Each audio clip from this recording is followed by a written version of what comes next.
Assalamu alaikum. Danas ću vam pokazati jedan recept koji već otprilike 2 godine redovno pravim. Jelo se zove chili con carne.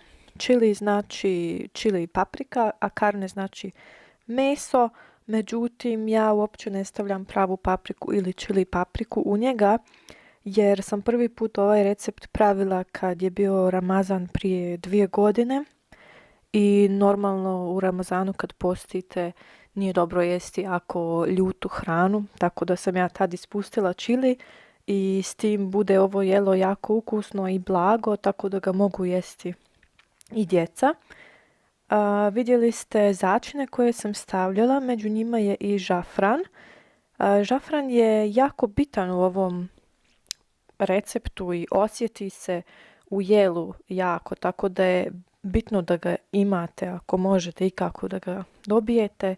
A ako nemate ove začine kod kuće, možete da kupite kesicu na kojoj piše chili con carne, ima od različitih proizvođača. To budu gotove sve začini koje pašu inače u ovo jelo.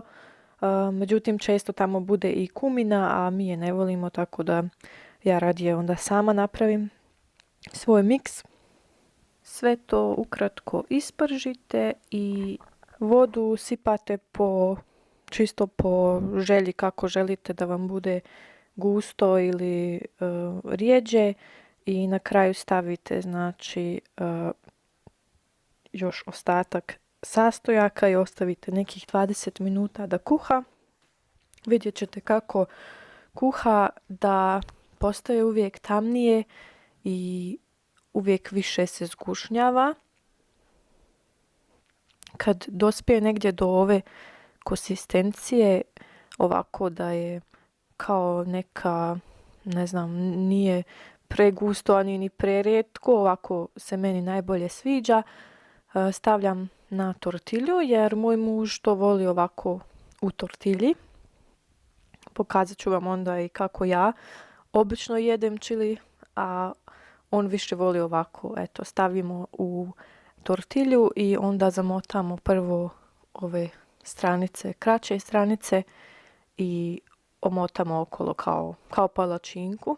Ja uvijek stavim unutra i malo sira, tako da se malo zalijepi tortilja na čili, pa da se onda lakše jede, da se ne raspada puno. Nisam vam mogla pokazati kako je zamotam jer sam s jednom rukom držala kameru, ali mislim da to svi znate.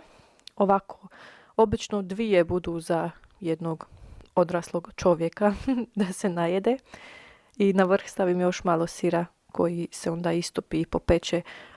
U biti svi su sastojci već pečeni, ne mora se peći zbog toga da bi se nešto ispeklo, već čisto zbog toga da se sir još malo zapeče i eto, da bude to neka varijanta tortilje sa chili con carne.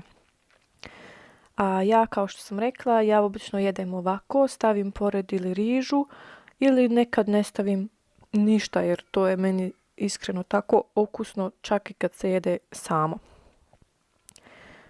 I nakon nekih 15 do 20 minuta ove su tortilje gotove. Ovako to onda izgleda. Hvala da ste gledali ovaj recept.